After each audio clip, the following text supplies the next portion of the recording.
This is Optimal Living Daily, episode 1498, I Surrender, by James Altucher of jamesaltucher.com, and I'm Justin Malik.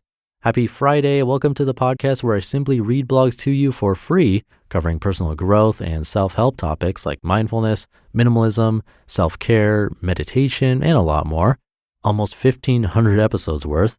If you like any of these episodes, I'd greatly appreciate you sharing this show with someone and getting them to subscribe. It'd mean a lot. But with that, let's get right to today's post and start optimizing your life.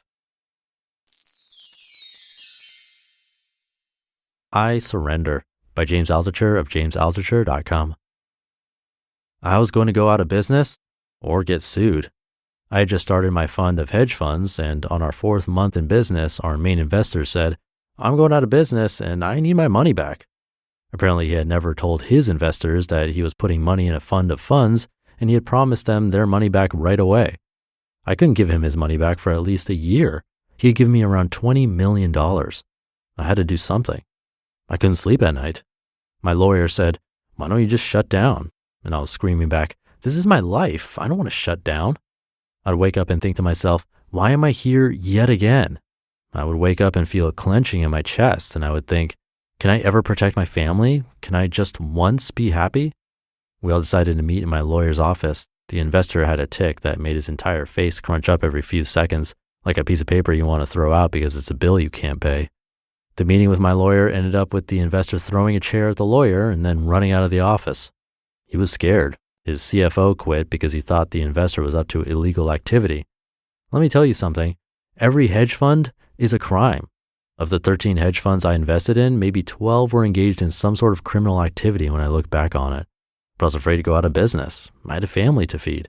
I didn't want this investor suing me, nor did I want to give him his money back since he had committed it for a year and it was now gone, invested in 13 other hedge funds that would not give me the money back for a year. That's standard practice.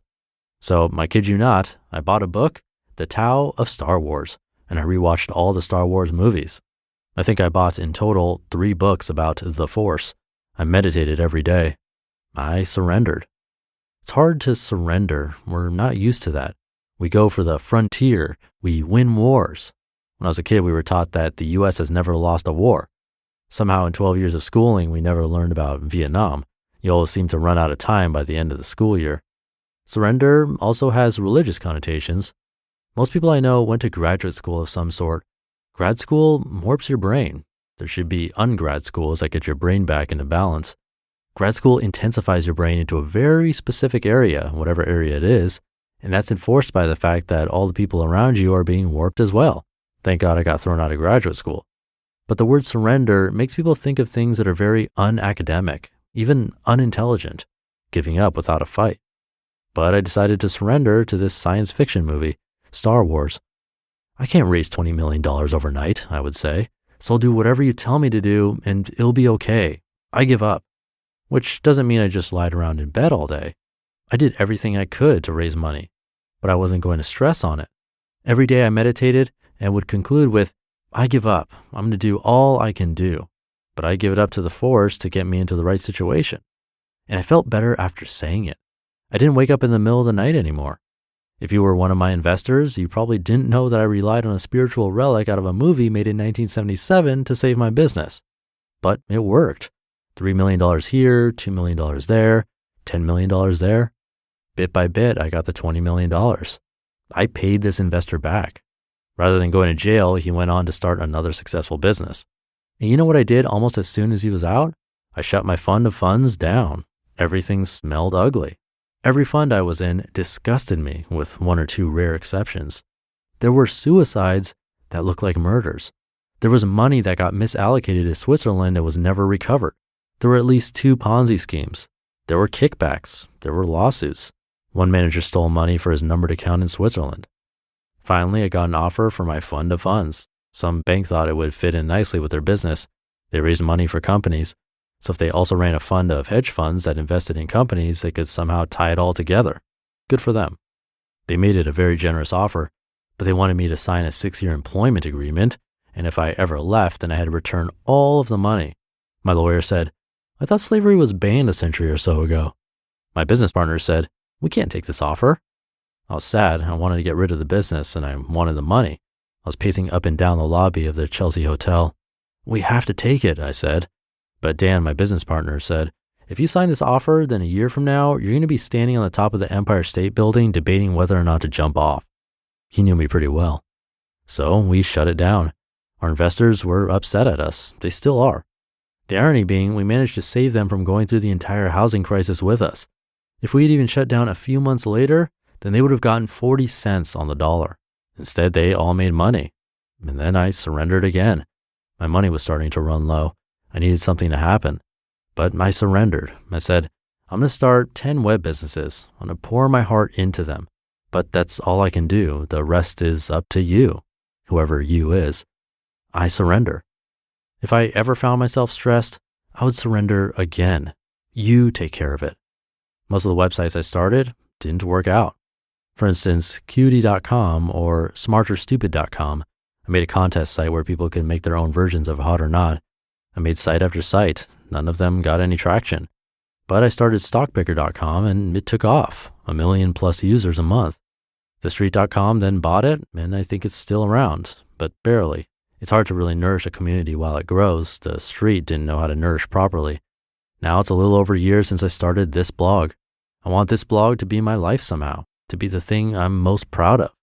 But I don't quite know how to do it, so I write every day. I syndicate as much as possible. I read every day. I study every day.